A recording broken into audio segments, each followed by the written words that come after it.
easy, informative. Thank you all for being with us. We're getting closer to celebrating the 250th anniversary of the Declaration of Independence. But what do most of us really know about this document and the real issues behind it? It wasn't taxes per se, as many believe, but much more. And what about the petitions mentioned in the Declaration?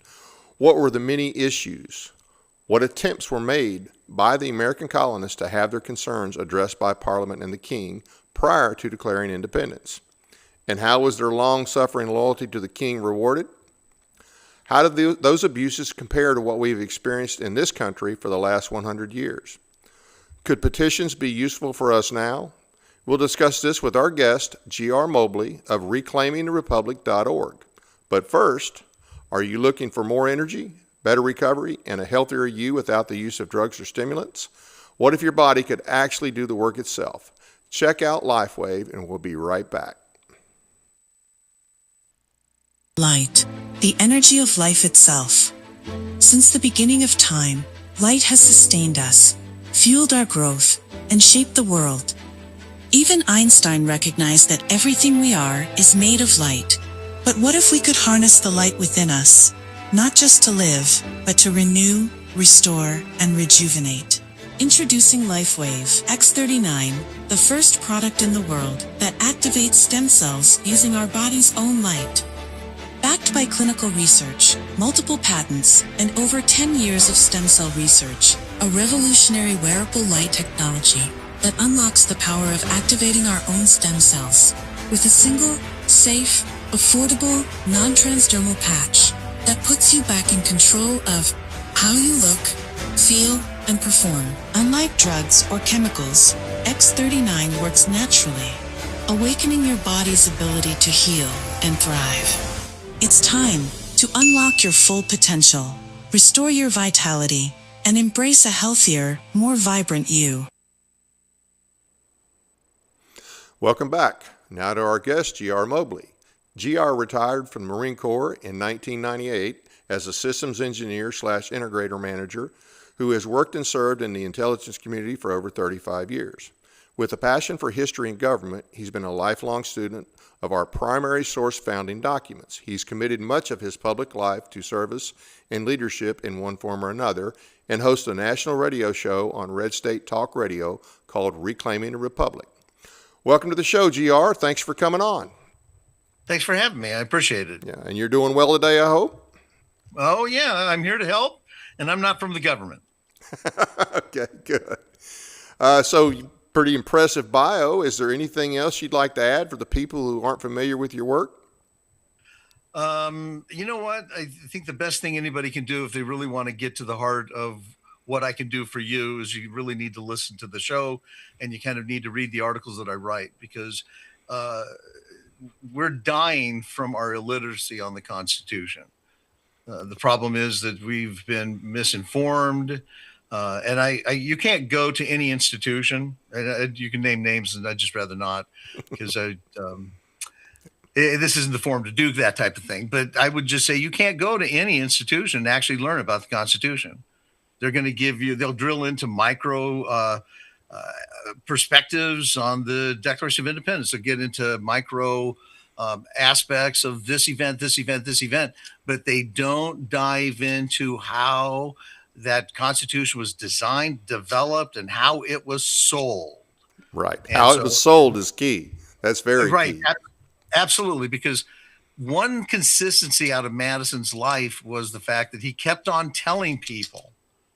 And actually in 1821, when a lot of the men that Madison knew that were, what's the best way to say this? They weren't active in politics, but they saw the government going the wrong direction. What happened in 1820?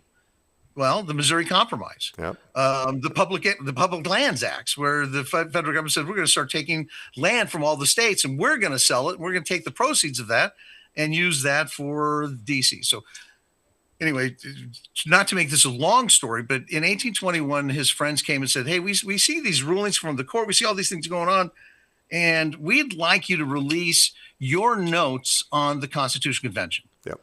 And so that way we can understand the Constitution really the way it was framed. And Madison came back, he says, it doesn't really matter what we thought. And it doesn't matter what anybody thinks. What matters is how the Constitution was sold to the states at the time of ratification. In other words, how each of those lines were explained, that needed to be engraved in stone, Right. so that everybody understood these terms. Because, the standing armies doesn't exist in the Constitution. That word standing armies is not in the Constitution, but everybody goes, standing armies. Well, what did that mean? They talked about it, but Right. it's not a constitutional term.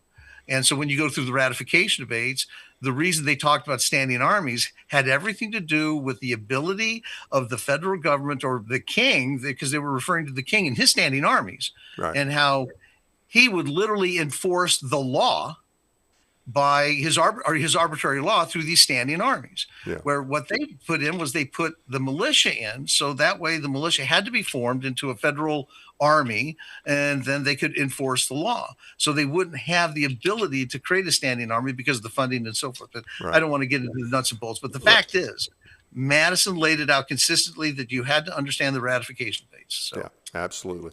Now, tell us about reclaimingrepublic.org. Is that something you started or just something that you're part of? So I started a radio show, or I didn't start a radio show. I was working on a radio show. I wrote some books, and the intent was to reclaim the Republic. That was in my mind. And as I was working with Douglas V. Gibbs out of California on K-Cal, something like that, a radio station, that he brought me on to help me get started and give me some exposure. We were looking at, naming and so forth. And I basically said, well, everybody has all these different catchy things. I only care about reclaiming the Republic. I don't want to, I'll give you a good example. Make America Great. Yeah, that's wide open. Right. We could make America great once and for all if we reclaimed the Republic. Right. I agree. So, yeah. And I don't think that's in the whole MAGA movement. The Constitution doesn't really figure a whole lot because most of the people don't understand it. We've pretty much abandoned it. We've delegated. Oh well, whatever the court says is constitutional is constitutional, and if they say it's not, it's not, and that's just insanity. But that's Right. what we've done for a long time. Right. Absolutely. And we're supposed to have a Republican form of government. And this Republican form of government is unique to any and all other Republican forms of government, because we not only have a constitutional republic, our constitutional republic is unique as well because all states in the world have general constitutions. Right. In other words, China, Britain, they all have general powers. In Britain, they had this thing called the Magna Carta and then the Bill of Rights, and that's what protected the people because the king could do anything and everything he wanted. Right. It was his discretion. So in America, they said, we're not going to give general powers. We don't need a stinking Bill of Rights. We're going to actually create defined roles and responsibilities, and that is it. And we're going to give them these powers. That's it. If it's not delegated in the Constitution, they can't meddle with it. Right. And so as they sold the Constitution, the amazing thing is the Constitution was ratified without the Bill of Rights because nobody could argue, well, they can mess with your religion. It's not enumerated, so how can they mess with your religion? So as they move forward, and I think Madison had a different agenda. I think he really thought, or I think he was inspired. I honestly think because he was a man of God, and there's no doubt that I think he was more inspired to create the Bill of Rights before another play for a constitutional convention, because he saw it happening when he was wrapping up the Virginia ratification debates. George Mason went off and said, okay, we want to start pushing for another convention. Right. Patrick Henry wanted to do the same thing. They did not want that Constitution. And most people will go, well, the Anti-Federalists were right. And I'm going to sound like I'm going down a different branch here because I am. This is a different rat hole. But the fact of the matter is when people say that the Anti-Federalists were right, when you look at what they're supposing, when you're looking at what they're asserting direct violations of the Constitution to actually get away from the Constitution so they can violate the militia, so they can violate this, so they can do this, so they can do that. And so every time it was brought up, the Federalists would go, look, this is exactly what's enumerated, and this is exactly what that means. No, what you're talking about would be a direct violation. And it was amazing in most of the debates how in the 6 debated states, there were 6 states that vigorously debated the ratification debates. And so in those 6 states, they were fighting to maintain their control. They did not want to see this federal government be able to take away their ability to make their trade agreements because they were making money. Right. With the Fed, with Continental Congress having the power to create trade agreements, but no power to enforce them, this is how the states were being able to do end runs around the Articles of Confederation, which were completely inept and impotent, which kind of drove the whole need for the Constitution. But back to Madison's consistency, the ratification debates are probably America's greatest treasure that we don't know anything about for the most part. Right. So most of the stuff I'm going to talk about, you can find on my academic source documents page. Yeah, and we have that. I think you'll pop it up there in a second when he gets a chance. Okay. And I noticed, there it goes. It's on the right-hand side. I don't know if it can be blown up or not, but if you look down the right-hand side, and you can click on that academic page, and that will take you to everything in reference to the Constitution and prior to the Constitution, which is a lot of what we're going to hit today is what happened prior. Absolutely. And go ahead. I'm sorry. The symbol that's on top there, on top of the page, there it goes. That's something that you put together, and it's all like the key documents. And you thought that was so you know all of them? Do you know all of them? I used to give a person $20 if they could name all 5 at the drop of a hat. All 5? All 5. Well, there would have been, and I know I'm not going to name it right, but 1770. See, there was the first one I think was actually in 1766, and I'm trying to remember the name of it, but basically that's where they said, hey, look, these are our basic rights that are being violated even as far back as 1766. And I cannot remember the name of the document. Then the next one would have been, go ahead, I know you know it, so.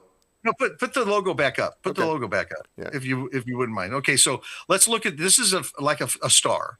It's a Mobius strip, what this is. It's one continuous loop. If anybody knows what a Mobius strip is, it's easy to make. You just take a ribbon, put a half twist to it, you put the ribbon together, and you tape it or you bond the ribbon together. Right. And if you put a pencil on that ribbon and you pull the ribbon under that pencil, it'll just continually write on both sides of the page because of that half turn. Well, that's all these are, is multiple half turns, and this is a 5-sided Mobius strip. The very top, from the top left with that angle, that, of course, is the Declaration of Independence. Right. And then that little banner right underneath it from the bottom left going up, we the people, that's the Constitution. Right. The one coming down from the Declaration, that's the Bill of Rights. The one going across the bottom is the Federalist Papers, and the one going from the top right down to the center is the one that nobody knows. That's the one that gets everybody. Okay, I thought you were talking about some of the documents prior, because I know that as early as the 1760s, they were already getting together, and I cannot remember the name of the document. You probably know. No. So I actually will pay people $20. I used to do this when I would travel around and do public addresses. I would give somebody $20 if they could name all 5 documents that were used to make that Mobius strip. And that right side it's a critical document that started it all. And as a matter of fact, that document, once I tell you this, you should know, that document is literally what really started the fire in the Germanic states and helped Martin Luther actually create the 95 Theses? Well, that was the 95 Theses, but that's not that document. That's a couple hundred years older than that. Right. That is the Magna Carta. Okay. And so the Magna Carta was the first time in Western civilization where there was a formal petition to a sovereign, because the king you got to remember that the Catholic Roman Empire controlled all of Europe, and they were coronating all of the state leaders. And so in Britain, King John was, indisputable, the man of God appointed to rule them. Right. And they may have had a prophet or the Pope or what have you, and they had the Archbishop of Canterbury, but he was the governing king. And so as as these men were looking at the level of tyranny they were living under, they at this point in time, they had already acquired this knowledge of these essential rights that they should have had. Right. And so that's why they petitioned him. They drew swords, 25 land barons, which were the representatives of all of the people of England proper. And they drew swords and said, look, you're going to start recognizing our rights and you're going to document this, or we're going to kill you. Right. Because even though if we kill you, we'll just wait for the next king to come along. Even though they knew they couldn't become a king, the challenge to society and God's anointed bloodline didn't really come for a couple hundred years later. And that was with John Locke in the late 1600s, early 1700s. So this whole concept of that we had to have a God-appointed king was indisputable. So that's why they were happy with being able to kill the king and then wait for the next one to grow up. Because, they wanted to set the tone. They were very serious. They wanted their rights recognized. Respect our rights or else. That's correct. So the Magna Carta, actually in it, it's called paragraph 61. Some people call it chapter 61. But paragraph 61 is where the right of petition was galvanized in the Magna Carta. This goes to, laying the foundation of this new world that was going to be coming down the pike. And it was all it all was happening in England. And there's historically, when you look at it, when Martin Luther broke away from the Catholic Church, he did it with the consent of the governed. In other words, he convinced the people and he convinced the monarchs, because there were multiple monarchs of the German states. And he basically convinced all of them that we needed to reform Christianity. The way he did that was he printed the Bible. And out of those 95 theses, he proved irrefutably that all these problems were existing. And so as he did that, everybody consented, we need to reform Christianity. So it wasn't like this huge, a schism, or, this whole abyss that was created in separating these different factions. In England, what happened? Everybody knows King Henry wanted a divorce. Yeah. Well, he got his divorce and he declared that we were going to have our own church. In other words, he did it despotically. He didn't carry the people and get their consent and help them understand or anything like that. He was just really being a tyrant. Yeah. And so that was the Anglican Church, right? It ended, but yes, it took about 75 years for that church to finally form. And it was King James, the one that actually galvanized the Bible for them. So that was their monarchical theocracy on the King James Bible.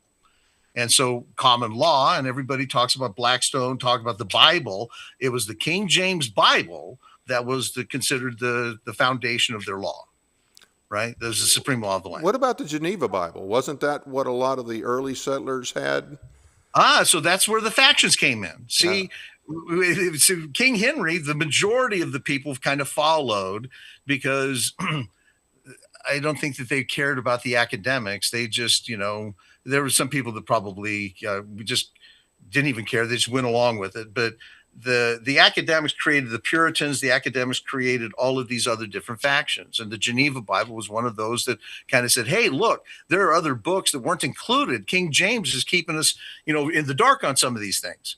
The bottom line, when you really look at the states of Europe were factioned in their own customs, cultures, and religious doctrine, even though they were all a part of the Roman Catholic Empire.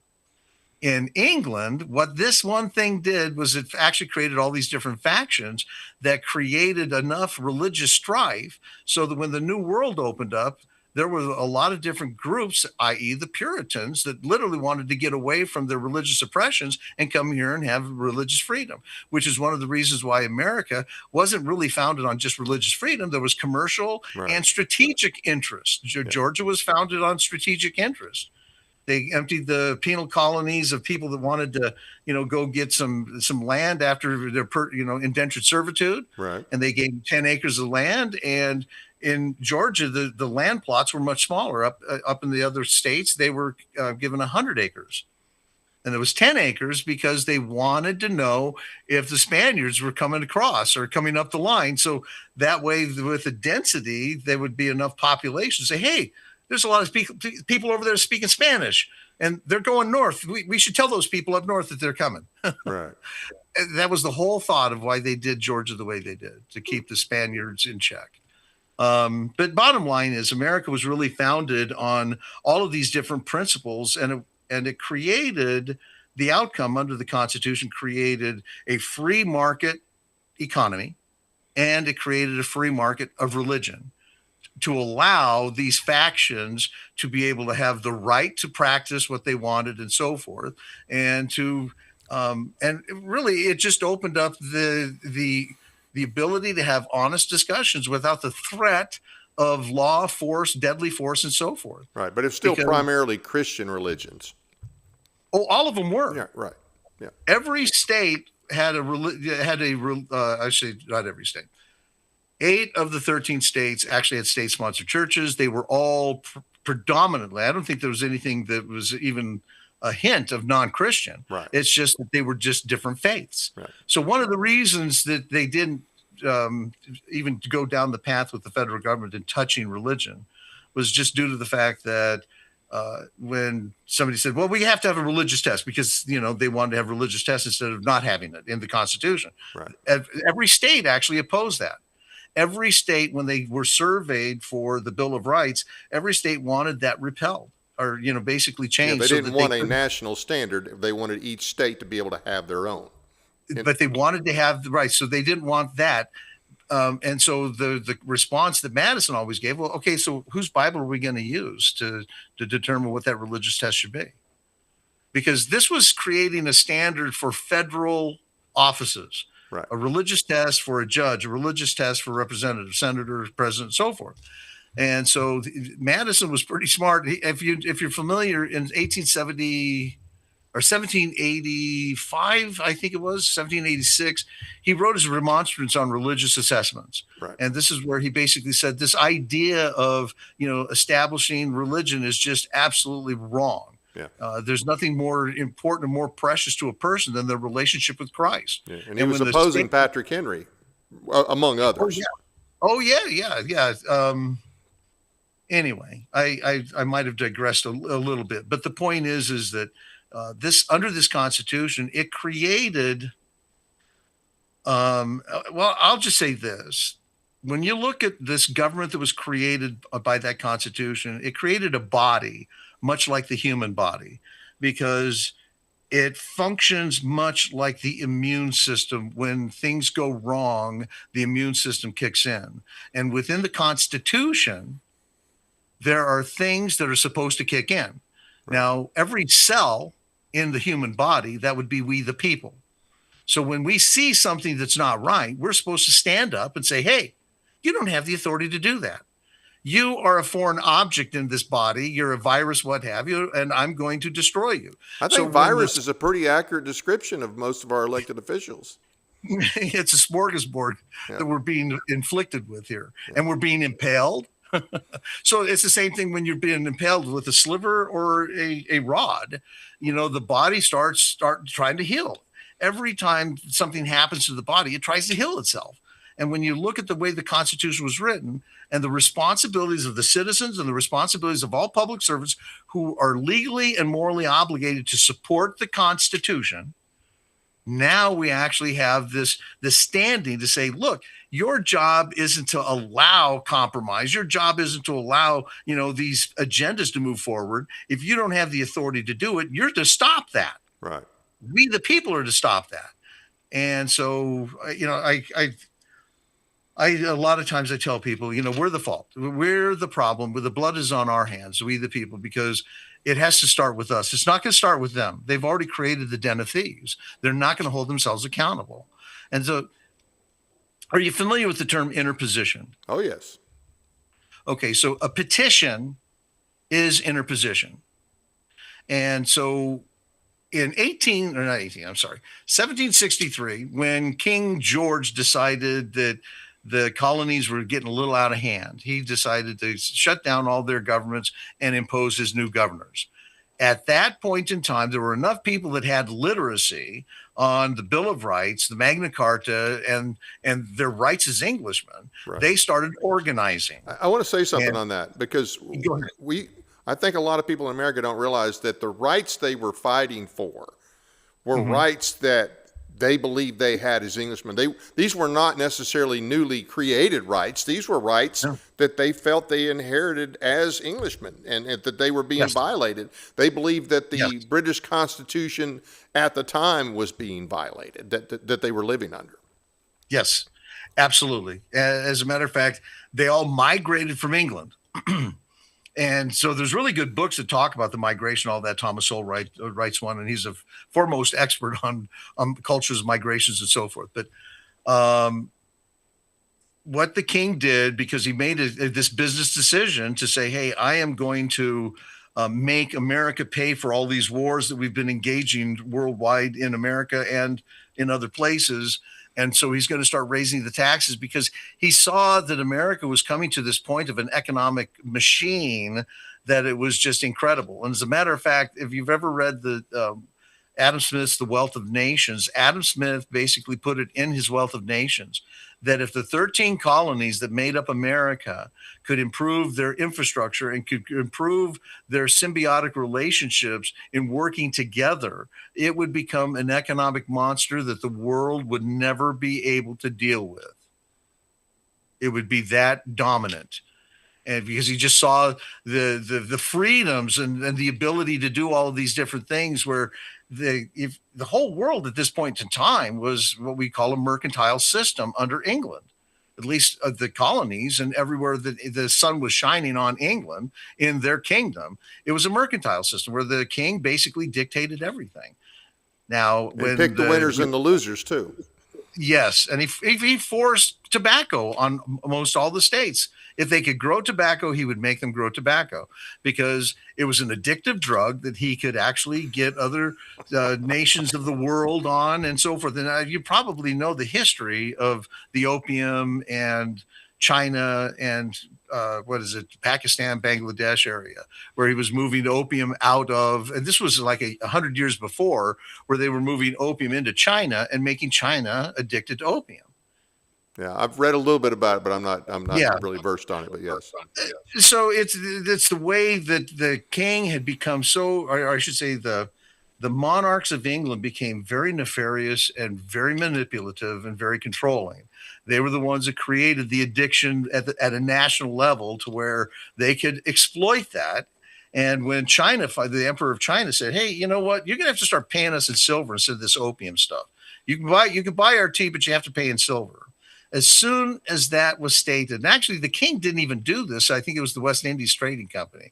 The guy that was running the West Indies Trading Company ran gunboats up the river and literally decimated, killed people. You just burned the villages up these Chinese rivers to say, you're not going to pay, you're not going to give us the tea, and you're not going to take the opium for payment. Then this is what you get. And so the emperor didn't know what to do at that point.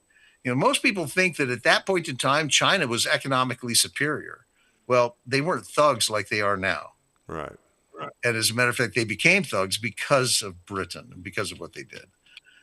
So anyway, in 1860 or 1763, when these new governments were installed, what happened was all these leaders went back home and they started organizing. And what they formed were these, what we would call provincial governments. So just to clarify for the audience, 1763, right after the French and Indian War, and of course, Britain had all this debt, and they were going to have the Americans pay, as they said, pay their part. Right. But did they dismiss? Did I understand you correctly? They dismissed all of the colonial governments all at once, pretty much. Well, so it wasn't all at once. It was gradual. So it started in 1763, and I think that was done within probably a couple of years, because all of the states, they all responded in kind, almost identically. The representatives from the state houses, because back in those days they had representatives. They had a governor. Interestingly enough, They all had unique governments. They all had unique forms of common law. And that was a problem and so forth, because so much freedom was within these states that most people think that they were all like a kindred, but there No, they weren't kindred. they weren't. And as a matter of fact, the Puritans, interestingly enough, the Puritans were the ones that really thought that they were above all. And so, interestingly enough, the one state that gets decimated because of the Declaration, because of this tyranny coming from England, it's Massachusetts. In other words, I think it was kind of like the divine hand saying, you know, you need to be humbled a little bit, because that's exactly where the king landed. And he started basically harassing the Bostonians because of that Boston party, that Tea Party. Right. He said, we're not putting up with this. And so, and they thought they, that's what happens when you're a little bit bigger than your britches. But nevertheless, what they were doing, getting back to these governments, the leaders, they actually started educating people. So under the rights of Englishmen is the right to assemble. If you read the Bill of Rights, the Glorious Bill of Rights, the right to assemble and educate and petition. So what they did was they got all the people together. They started educating them that, hey, we have these rights. And fundamentally, we have a right. If they're going to tax us, then we have a right of representation in our government, whether that is our government here, because they lost their representation. Right. And so that's why they started creating these provincial governments. And over time, they were petitioning the king, and the king wasn't doing anything.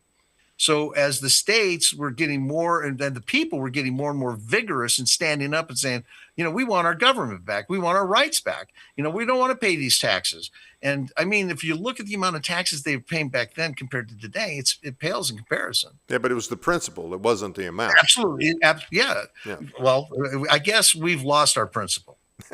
Yeah, unfortunately. I used to say when I was in the Marine Corps, when I'd walk into a meeting with staff and so forth, I'd say, well, I guess people are just still pissing in our gene pool because it's just getting worse. Yep. Because we're just taking more and more. I mean, you see the next shoe drops and you go, oh, we're going to take that? Anyway,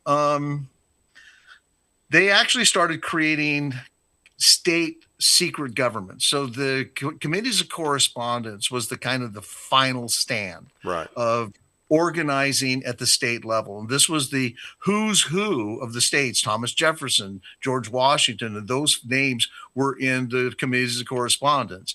And so all these different states had these elite groups of politicians and men of thought, and they started communicating together. And this is when they said, you know what, we need, because the petitions aren't working, we need to bond together. So what are we going to do? And so they started communicating in these committees of correspondence. They said, let's create a Continental Congress to petition the king. And so in 1774, I believe it was 1774, when they formed the Continental Congress, they created a Articles of Association, which basically empowered Congress to be able to do these very specific things. And this just shows you how reserved they were in just granting power out to people.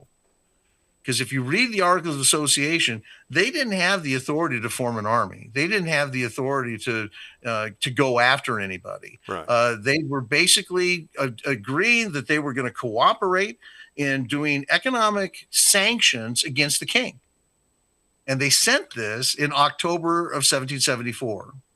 And so they also sent the very first petition, which there was a lot of duplication in the Articles of Association as well as in the petition.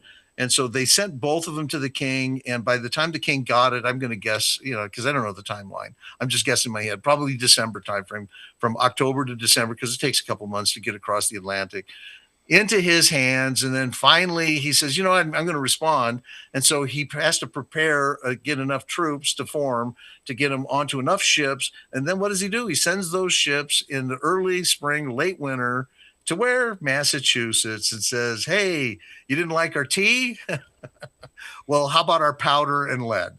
Right. And so that's when the real tension started. The shot heard around the world. And from that point on, Continental Congress realized, you know what, we need to do something more than this. And so when you read the Tory Acts is like a sequential response of every time the British did this, then they would do this, and they would do this, and then this. And you're going, There we go. As a matter of fact, before the king even responded, the first Tory Act that went out, they basically, and this was in 1774, they were telling the colonists to actually go out and find the loyalists, take their guns, and arrest them.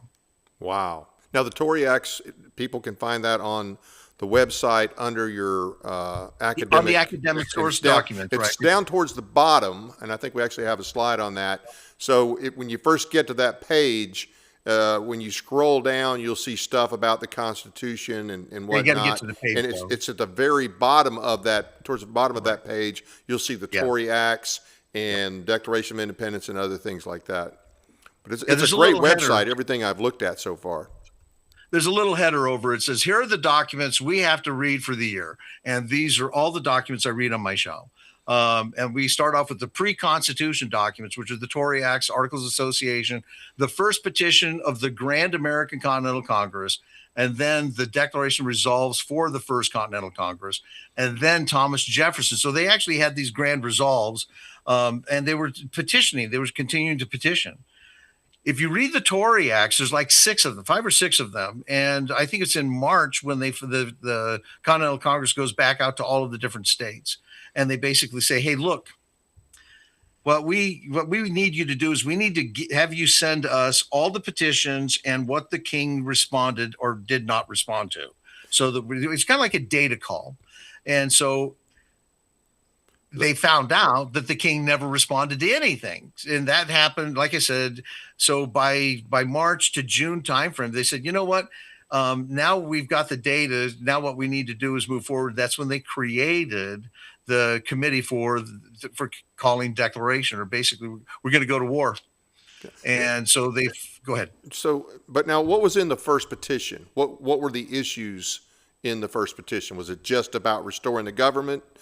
Oh, no. Well, so the petitions was really more of slobbering all over the king. Say, we're your most loyal subjects. We love you. Nobody's better than us. And then they were basically saying, because you're doing these things to us, because you've taken our government away, we have these rights as Englishmen. And one of the things they wanted was representation. And so what the petition contained was, how they weren't going to buy anything from any fleet or any commerce purveyor that was coming from Britain, or that they knew the profits would go back to Britain. So in other words, they were going to go out of their way and buy commerce and goods from France and other nations. And basically said, we're going to use economic sanctions. This is the first time, so if anybody wants to know economic sanctions, we didn't make it up. Right. They did it way back then. So as we look at the petition and what it said, it was, I'm going to say it's probably 4 or 5 pages, but it basically was saying, we have these rights and we want you to restore these rights. We want you to give us our government back, or what have you. And at that point in time, they were just, I'll just say they didn't realize that the king was not in their interest. And I don't even think many people in America knew the health problems that the king had. Did you know that? I knew that he was, some people thought later on that he was crazy, but I don't know the details. So fill me in. Yeah. So actually, before we sent them those petitions and so forth, and before he was committed to, basically subjugating us, he had I'll call it an episode or a breakdown, and he went into seclusion for a little while. And then when he came back, I think he was being handled somewhat, but in many ways it was just, he's going to make us pay. He's going to make us pay. How dare they? They're my subjects. Do we think is there evidence that it was just him, or was somebody pushing him towards, hey, you can't allow them to get by with this. If you allow them to get by with this, then they'll just want more. And then this conquered group over here will want more. So do we know if there was any of that? Yes, there was. Absolutely. So the king had ultimate say. That's why they were petitioning him. He was the sovereign. He could have actually offered representation to the states or the colonies, but instead Parliament said, we're already filled to the gills. I mean, we'll have our representation diminished. They don't need representation. They're colonists. That's why they live there. If they want to, have representation, they need to move here and live here as Englishmen. Because right now they're not living, under our circumstances and under our conditions, they don't deserve. And basically they were making the assertions that those documents don't protect them. And so they don't have rights. They don't have the English Bill of Rights. Correct. And this is one of the reasons why the Declaration of Independence went a little bit further than just the Magna Carta, because it actually declared inalienable rights or unalienable rights. And most people don't realize, if you actually read the Declaration of Independence, it talks about I think like three main rights: life, liberty, and the pursuit of happiness. But it actually lists another right that everybody should know. Well, the first it used to be, it was property, but they changed it to the pursuit of happiness because of this is one of the things I read, because the issue of property brought in the issue of slavery. Right. Correct. Right. Yeah. Correct. Right. And as a matter of fact, if you've never read Thomas Jefferson's, because we do it every year for the 4th of July on the show, we actually read the original draft of Thomas Jefferson, where he actually calls the king out for basically inflicting, not the king current, but the monarchs, for inflicting slavery, and then King George for manipulating slaves because he armed them and got them to take up arms against the slave owners and so forth. And I mean, Thomas Jefferson, he didn't hold any punches in the original. And go ahead. I want to remind people something. So we don't get the Declaration until 1776. But the fighting started in April of 1775. So we had been at war for over a year before we get the Declaration. So actually there were skirmishes and those types of things that the king was playing games and so forth. You're right. The Continental Congress, Continental Congress didn't have the ability. So what happened was the states were granting their militias, and some states were granting their navy to step in to help guard the states against England. When in 1775, when the king showed up with his Cromwell, the armies, and all of these things started landing in Massachusetts. Let me get back to this one right though, because I'm afraid we're going to forget it, and this is really, really critical.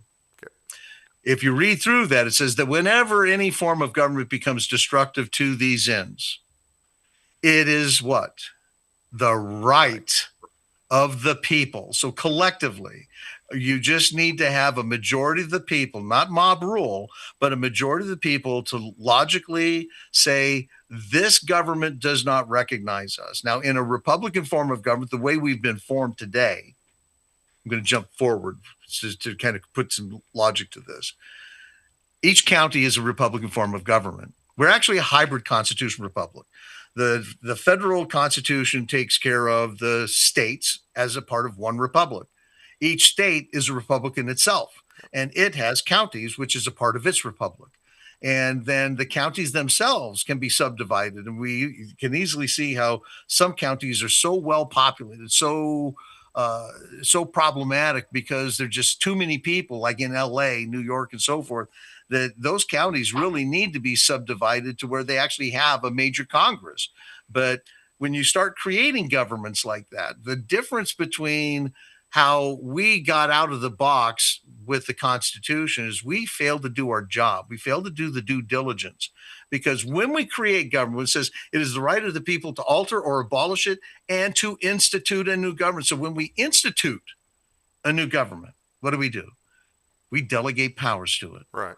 So when we create a county government, we the people, because they're supposed to govern us, we should create the Constitution to tell it exactly how we want it to govern by the consent of the governed. Therefore, we don't have any county constitutions because we never thought it was that important. Yeah. Well, some counties have charters, and in Tennessee, different counties have different charters, and you can do a charter government in Tennessee. But you know the difference? Yeah, but excuse me. You know the difference between a charter and a constitution? It's okay. So a charter comes from a sovereign. So every colony was created by the king under a charter. And he says, I'm going to grant you these powers. Right. In other words, it's a top-down system. Yeah. When you hear the word charter. Yeah, and Tennessee has that. I mean, the counties, in Tennessee, the counties did not create the state. The state was Yes. created, and it gave the power to the counties, or delegated And power to the counties. I think Kentucky was kind of similar, but the counties actually did create the state. They created a constitutional convention, and they went off and created the state that way. And I think Vermont was a little bit different as well. All three of the states, and the reason why was because Tennessee, Kentucky, and Vermont were territories of existing states. Right. Right. And at that point in time, they were already forming. And because Continental Congress under the Articles of Confederation had no authority to form new states, and the design of the Americas was that Virginia was going to just continually populate itself from sea to shining sea. If you ever saw those maps, where it was just going to be a stripe all the way across America. And so Virginia thought, well, it's going to be too hard to govern that way. So we're going to break it down into segments, and we create the next state. And that was Kentucky. Right. Tennessee out of North Carolina. Yep. And so that started making sense because, back in those days, could you imagine how hard it would be to govern a state that had people, on the West Coast and the East Coast without, just without not practical. I mean, they right. thought that they were too big at the time. They thought at the time of the Constitution that they were too big to be a republic. Even at that time, a lot of them thought it was too big to be one republic. Okay, so that's a great segue because Montesquieu, that came out of Montesquieu's Republic. Montesquieu basically said the perfect republic is a small one that can govern itself and doesn't have this huge latency. In other words, a week or two to be able to find out what government's deciding and what they're making the decision on today, so that you go back to the counties or way back to the people and say, well, they're doing this, but that's probably already done, and they're doing other things now because there was that kind of latency. The smaller, the better. Yeah. And so that Montesquieu was basically looking at the counties as the superior form of republic, and it is. The state, this is one of the reasons why when the states formed the federal government, they said, we're not going to be an all-encompassing government. You're going to be limited. You're a general government. You're limited and defined to doing these things. Right. Well, nobody thought that they would want to do that and duplicate that down to the county level at the state level because for the most part, it wasn't going to be intrusive in our lives. They were making decisions that really, at that point in time, had very little effect or relevance in our lives. Right. However, as things started progressing, the railroad and commerce and all these other things, they started encroaching into our lives. Yep. When was the first time that they started encroaching with healthcare? It was in the 1800s to save the children. Oh, yeah. Oh, I didn't know it was quite that far back. I thought it was probably early 1900s, but okay. No, so we actually have, just to take a quick aside, on Reclaiming the Republic, so the right side is where you'll find the site menu, because I like to think right, not left. And so if you go down the site menu, you'll find a tab that says petitions. You click on that, and we have a registry or national registry of petitions. And it's, I think, down below the podcast archive, so you can't see the petitions. There's that many buttons there. Right. So when you click on the petitions, though, you can actually find that we have these petitions that call out how healthcare is unconstitutional. And in these petitions, we actually give you a chronological history, for the most part, in most of them, a chronological history of how the federal government started encroaching by these good, noble intent. Oh, the children were dying from typhoid. Right. And they needed to do something. And so everybody thought, well, let's let them do that. Yeah. And I think Washington warned us. Didn't he warn us when he was leaving office to say, don't let them do those things? Yeah, well, he also warned us about entangling alliances. We haven't listened to that one either. So as we kind of, peel this back, those petitions will give you a good eye view of how they started meddling in commerce, how they started meddling in property and all these different things. So these petitions are a great source of history. Right. In looking at how the federal government was doing things that they shouldn't have done.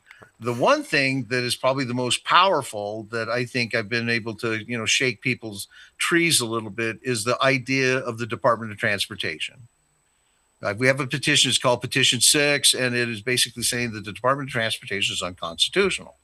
And then we cite Madison, Monroe, and Jackson's vetoes. Right. And so we give everybody the history that Madison said you can't form this by this bill. That bill is unconstitutional to tax the states to make highway improvements and waterway improvements. And actually, he cited to Congress before they even gave that bill. Madison cited to Congress what I just mentioned him earlier. Adam Smith in The Wealth of Nations actually said, hey, if we can improve our highways and waterways. So Madison said, let's go get a bill or let's go create a pathway so we can improve our highways and waterways. And I think he told them to go get an amendment, but they came back with a bill just to assume the power. Oh. And he said, no, we can't assume the power.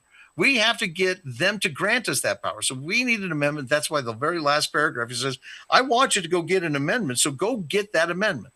Well, they did it with Monroe, and Monroe basically told them the same thing. But each time the bills got a little bit better because they were justifying it. Oh, well, what if we got to do pillars for national defense? We have these needs that implied. Right. And Monroe says it doesn't matter. Even if you put all those implied powers, it still has to be enumerated. We cannot do something that does not exist. And even though that nobody, I don't think, used this term at the time, it was still applicable.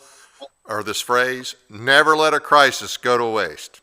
Yes, correct. So they've been doing that for a good bit of our history. Every time something, we've got to do it for the children, for this, for that, and they just throw government because they can't let a crisis go to waste. And the irony with Jackson, because Jackson basically in his veto statement cited exactly what Madison said verbatim, and then cited what Monroe said verbatim. And then in his, he basically says, if the good people of America want us to be involved in the road business, they'll give us the power to do this. So let's go get that amendment. And then, in his presidency, he was actually taking federal dollars to create road programs because the clergy were in his White House basically saying, our guys are down here in the South or over here. We need jobs, we need money. We're being decimated. The economy is just flat on us, and we're all starving. And so he used the people's pocket or the purse to start funding these road programs as an executive order and not as an assumption by Congress. And so he basically spoke out of both sides of his mouth. So typical Democrat, I guess. Well, and Republican, really. Back up to prior to the revolution. Yes. So they did petitions for, they wanted basically their government back. They did petition for relief from the taxes, which, were not legal because they had no representation. And what were some of the other things they petitioned for? At the top of my head, it was really stemmed more towards reforming their government and allowing them to govern themselves. It was about self-government and self-determination. Right. Consent of the government. Yes. And so that goes back to how important we need to start really thinking about when, even though our forefathers in America started creating states like Tennessee, that was top down. In other words, it was created. We're going to grant you this right. It is the right of the people to alter, abolish, or institute new. That's in the Tennessee Constitution as well. And so there's no reason why, and this is how you do it. You have to start organizing yourself at the county level and start creating county constitutional conventions. But there's a process you need to do before that. And you need to actually do what they did. You need to actually start assembling and creating a constitutional compliance committee at the county government level, as well as parties, grassroots, what have you, so that the people get engaged and get to understand how important it is to own your government. You don't own it until you've created that constitution that says, now we're delegating you to govern us. This charter that's been granted by the all-powerful Oz of the state, the governor, the legislature, what have you, that was nice. And it got us this far, but it's not working. And so this is how the counties can start organizing. And in the petitions, if you start looking, you'll see the breadcrumb trails of how it all works together. Because in the petition, The first petition that gets landed in one of the counties, it basically tells that county commissioners or supervisors, whatever your legislators are at the county level, to take that petition and endorse it and send it off to every county to say, we are getting behind this. We're going to create this Constitutional Compliance Committee, and we're challenging you to join us and to work with us in creating this committee and doing the things this committee needs to do, and then going to the state and telling them we're going to be doing this. So in other words, you're basically, this is almost like the 1798 resolutions of Kentucky and Virginia, Right. using petitions instead of resolutions. Let me ask you this: the committees of correspondence, where do they fit in? Is that more the states coordinating between each other? So committees of correspondence were the committees of the state legislatures, secret. In other words, this was a secret government, shadow government that was coordinating back and forth between other states. After the king disbanded their government. In other words, the fact that the people were exercising their right at the provincial side, in other words, organizing, assembling, and petitioning, they could do that. But creating a government and creating that next level up at the committees of correspondence, that right there was a shadow government. And when we look at some of the people today that are talking about committees of correspondence, that right there and the way it's being implemented, I see it as a shadow government. It's not really working with your representative government that you have. We already have a representative government. Whether it's doing what it's supposed to do, that's our fault. Right. We're supposed to hold it accountable. We have every mechanism and every tool in the Constitution to hold these people accountable. And especially when people start realizing that the teeth in the Constitution is pretty vicious. Any person that violates their oath of office and they fail to support the Constitution are subject to being banned for life. All we need is enough of the people to say you're banned and actually start demanding, we want that clause in the Constitution actually enforced. Okay, now say that again, that you're saying that it's currently in our Constitution, Yes. that they're banned it's for life if they violate their oath. Yes. In other words, it's an eligibility clause. You know how in Article 1, it says no person shall be a representative unless they reach this age and they be a citizen for this long. Right. No person shall be a senator. Well, in Section 3 of the 14th Amendment, it says no person shall be, and it creates this long list of types of public servants that while under oath in this office, and then it creates another little list that if you fail to support the Constitution, then you are to be banished. And basically it says that that person cannot become a public servant ever again until 2/3 of both houses of Congress remove that disability from them. In other words, if you read the language out of the 14th Amendment by Senator Howard of Michigan, he basically says that when a person violates their oath, that they're being held accountable to support that Constitution and they do nothing, then they're committing moral perjury. And technically, as Madison stated it, they're absolutely perjuring themselves because by obligation of the oath to support, Madison lays out that support is not passive, right? You got a wall that kind of supports your roof. It just sits there. That's passive support. But just like the human immune system, it's active. So when you see something wrong, you're supposed to interpose. You're supposed to call that out. You're supposed to seize it and stop it and say, look, you have no authority to do that. You're doing something that is a direct violation, i.e. good example is when all the states started passing digital currency bills. Yep. Well, that was a direct violation of Article 1, Section 10. And so every person that understood their oath of office should have been telling you, hey, you vote for that. You're violating your oath as a state legislature. Right. So that is why we're supposed to actually be active in this. So if they fail to actually do what they're supposed to do, they are perjuring themselves. The problem is they claim, well, I don't understand it that well. I don't know. And every state that I know of, I haven't read every state constitution. I think I've admitted that to you before. There's a lot of them. And you probably couldn't remember all of that anyway. That's a lot to remember. There are a few that I've dove into enough to know that you cannot falsely swear to take office. And a false swearing or a false attesting or affirming is when you say you're going to support something, but then all of a sudden you utter the words, well, I don't know what that means. That's a false swear. And so when somebody actually admits that they don't know what they're supposed to be doing, then they have falsely taken on the oath and falsely assumed office. And actually in Wyoming and some of these other states that actually have these clauses, they're to be removed immediately. Well, that's 98% of our legislature, because they'll say, well, we'll just have to see what the court tells us about it, because we can't possibly read the Constitution and comprehend it. We have to have a court tell us what it means, or the AG, who is in our state is very, very inconsistent, and that's being generous. So, interestingly enough, the people created in their constitutions the Supreme Court, delegating them some certain powers. But there is a Supreme Court that has never been listed, but it is the Supreme Court.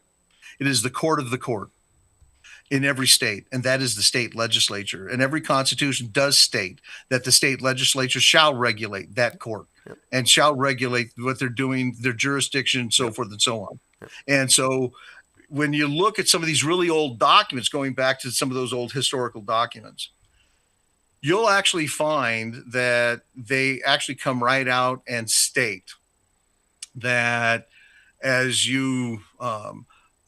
we're creating these delegates to go, we are the Grand Council, we are the Supreme Court of the state. So in other words, on the Reclaiming the Republic, on the academic source documents, there are these documents that basically call forth the delegates for the convention. And if you go through those documents for the convention, you're talking about the convention at the time. The Constitutional Convention of 1787, correct. I just wanted to make sure everybody understood you were not calling for a convention of the states. Correct. No. Okay.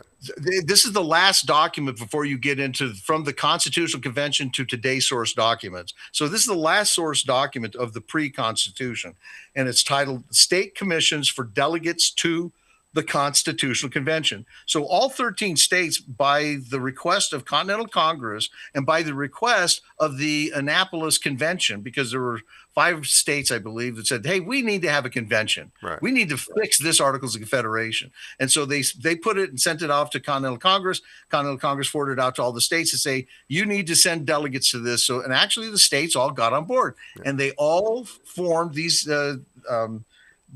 declarations and appointments of delegates to go. Inside those documents, you'll actually see these state legislatures calling themselves the Grand Council or the Grand Court of Connecticut. They were because they're the ones that create law. So one of the things that most people, they just don't understand sovereignty. And sovereignty is when you have the final say over something. Now, we have a supreme sovereign of the universe, right. No doubt. And then we, the people, have been granted sovereignty. But see, when we institute a government and we actually delegate power, right. We've given them our consent to be sovereign over those very few things. Right. And so, as in so doing, they become a sovereign. This was one of the, I'll call it the epiphany of the Constitutional Convention. Because when you really look at republicanism in America, republicanism in the world was representation for the people. But we actually created representation for the sovereigns. So at the federal level, the sovereigns were the state government and the people. In the state government, it was the county governments and the people. So the Senate in most states represented the county. And eventually that's exactly, I think most all the states gravitated towards creating a Senate that represented the state or the county government, but they just didn't understand how to do it, or they just didn't grasp it to the level of the framers, that they needed to protect that sovereignty. And I don't know if I told you this, but in Article 5, that thing that talks about conventions in the Constitution, there's a clause, it's called the Amendment Protection Clause. And that Amendment Protection Clause has it forbids 2 types of amendments. One was to end the slave trade. Right. The other one was to actually ensure that the states would never lose their equal suffrage. The state legislatures would never lose their equal suffrage in the Senate without their consent. Wow. Okay. And so that's why the 17th Amendment didn't take their suffrage. The 17th Amendment only changed how these senators were to be chosen. When they go to the Senate, they're supposed to be representing that state legislature. And the state legislature has every right to basically go, hey, we want you to vote this way. So what is suffrage? Suffrage is your right to vote. So the people have a right to vote in the House of Representatives, and the state legislature has a right to vote in that Senate. They don't create a little monarch that says, you go decide for us. Right. No, we're going to tell you what we want you to do. You know, I've thought about this because I hear this all the time. Well, you know what? We've got to repeal the 17th Amendment. And yeah, I'm all fine with that, but I think if states, instead of setting their senators, their U.S. senators on a pedestal, if a state if a state did a resolution and said, hey, Senator so-and-so, we want you to oppose X, Y, and Z, and we want you to promote X, Y, and Z, and if that senator just ignored it, and even though they may not have the power to remove that senator, if you got your state legislature and your governor giving them down the road for what they are or not doing, his days are short. His days are short. So being a Republican form of government means that you're guaranteed representation. In the Constitution, you are guaranteed that state legislature in Article 5, it is guaranteed its suffrage. The senator actually has to come forward. The U.S. senator has to come forward and say, right here in this piece of paper, you gave me consent that I don't have to vote the way you want me to. Because bottom line, when you look at representation, it is proxy. When we hire a representative for the House of Representatives, they're representing a lot of people, and they say that they're doing the will of the people, but they don't. Right. And they can never prove that. And there's ways, folks, we can solve these problems because we have the technology today. Right. This is what the framers didn't have. I mean, we could take what they gave us and create such an ironclad control over our representative bodies that we would actually be able to unleash the economic engines of the counties, not just the states.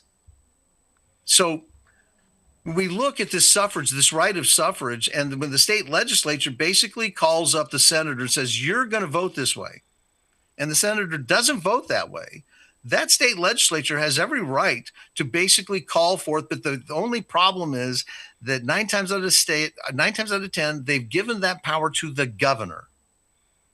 In other words, the governor is the executor of basically saying we need to recall that senator for violating his oath of office, to be basically tried here for, whether he has violated his oath. So not committing treason. So I don't remember seeing recall of the senators. I always heard that they could do it before the 17th, that, well, hey, they could always recall them. I don't remember seeing anything actually spelled out. I guess it was just assumed because it was a state power. So yes, today it only changed how they were elected, correct? Correct. So, but the governor can create extradition orders. So all of a sudden, if the state is really upset with their senators and say, you know what, we're done. You're not doing. So if you look at the map, I do this all the time. I'm always looking at, what states are being represented by Democrats. Like Arizona, a red state's got 2 Democrats. Georgia, a red state's got 2 Democrats in the Senate. If those state legislatures asserted their authority over those Democrats, what we call the party in the Senate would be annihilated, because now the state assumes control. There's no, you're going to do this for the party in the Senate. You're doing it for your state legislature because that's your job. It ends the whole problem. Good. I like it. Sign me up. So I tell state legislatures there's only one thing you probably need to do, or possibly 2. And one thing is that if they get recalled, then they can come back and they will just be released and replaced. But if they fight it, then that will be considered a felony. They'll do time, and they will be basically banned forever from ever being able to be a public servant again. Oh, wow. I can think of some people that would look real good in an orange jumpsuit with matching bracelets. I like the sound of that. Yeah, there's a couple senators I can think of that. Well, hey, I don't want to keep you too long. I appreciate you coming on. Some great information. I've got to dig more into your site. There's just some great information, and I think everybody should check out your site. Any other thoughts before we go? Constitutional literacy is killing us, and until people actually read, it's kind of like, how do we get into how do we get into heaven? How do we save our souls? You have to read the scriptures, and to really understand how the sins are clarified in the scriptures can help us understand that you don't just not commit adultery, but you don't look at lust at another person with lust in your heart, I should say, because then you've learned that the Savior says that that's adultery right there. Now we have a better understanding of what adultery is.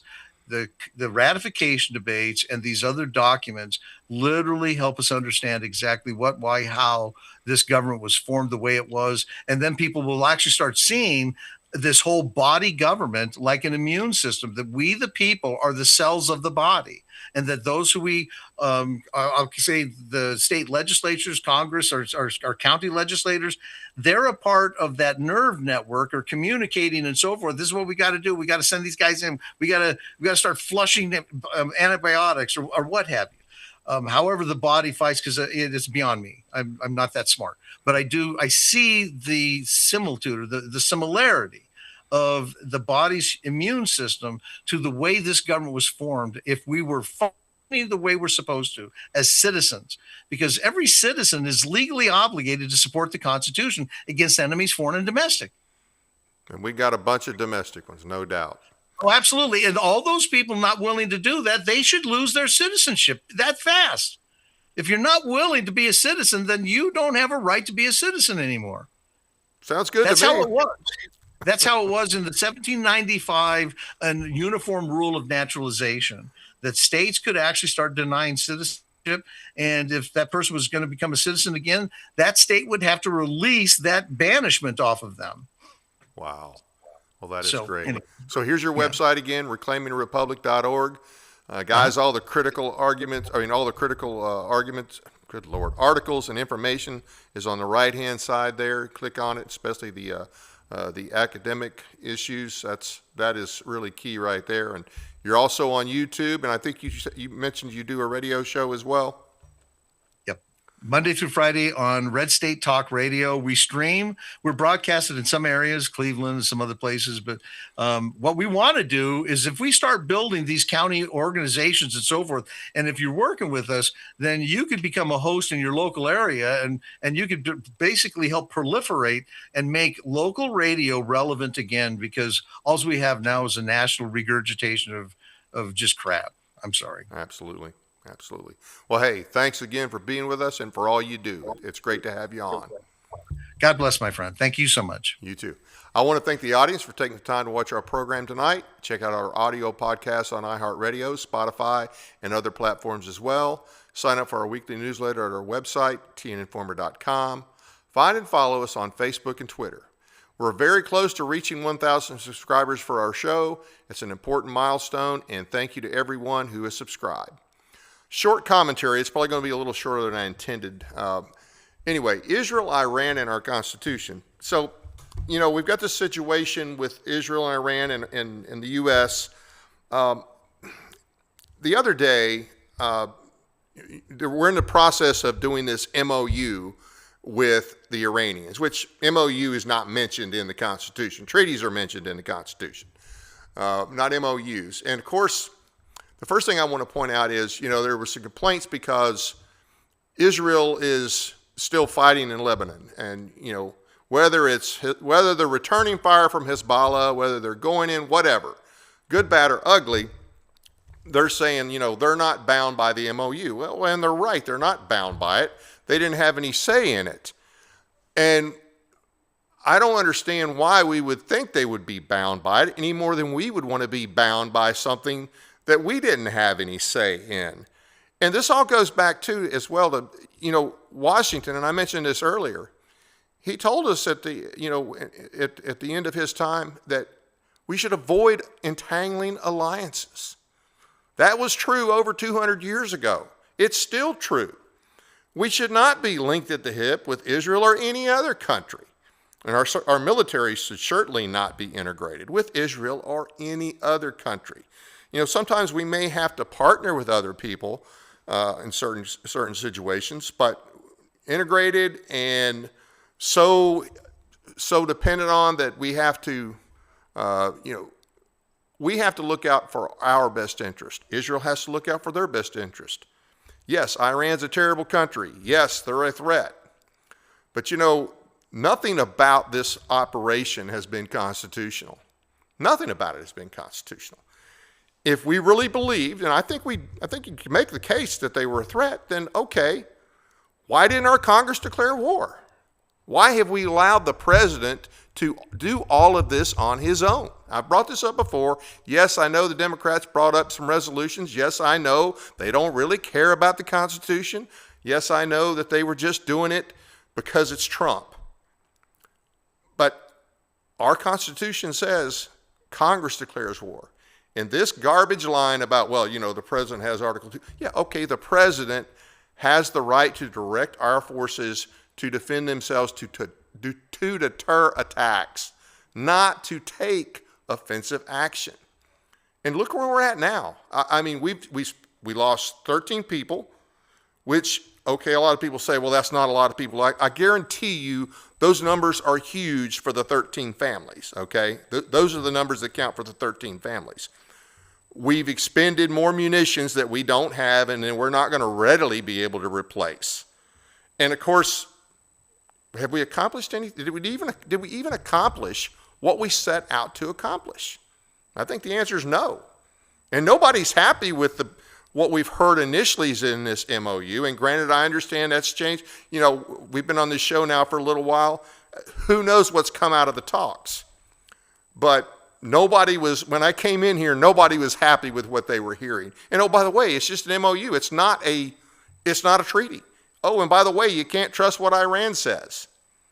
So we've got to get back to actually following the Constitution. We just don't let presidents go start wars. If it's a legitimate reason, he brings it to the Congress and says, hey, we need to do something. We need to take more action, and then we declare war or we don't declare war. Or Congress they can do something lesser. They don't have to fully declare war. They can say we can do this, that, or the other, letters of marque and reprisal. There's other things we can do. But if from here on out, we're just going to allow presidents a free hand, in which we, to a great degree, have done that for the last 70 years, pretty much since the end of World War II.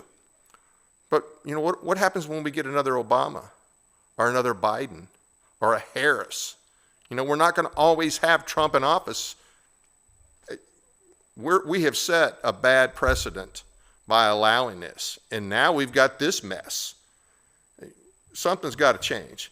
But things I really want to reiterate on this: we have to avoid entangling alliances. We have to look out for what's best for our interest, not another country's interest, not another continent's interest. What's in our best interest? And that's all I've got to say on that. Join us this Monday, 7 p.m., June 29th, when attorney and constitutional expert Jeff Cobble will be our guest to educate us on the issue of jury nullification and why we need to consider it. Should be interesting. Please take time to check out the other shows brought to you by West Tennessee TV by going to westtennesseetv.com or myparistv.com. You can find links to the Mike Weatherford Show and Sportscast with Jeremy Buckalow on those stations. This week, Mike is hosting the Getting to Know Your Candidate debates featuring 4 candidates for Benton County Mayor. Don't miss that. It should be a good one. And next Sunday, Jeremy welcomes Josh and Izzy Simmons talking CrossFit. It's much more than just a workout. That's it for now. Good night from Paris, Tennessee, that is.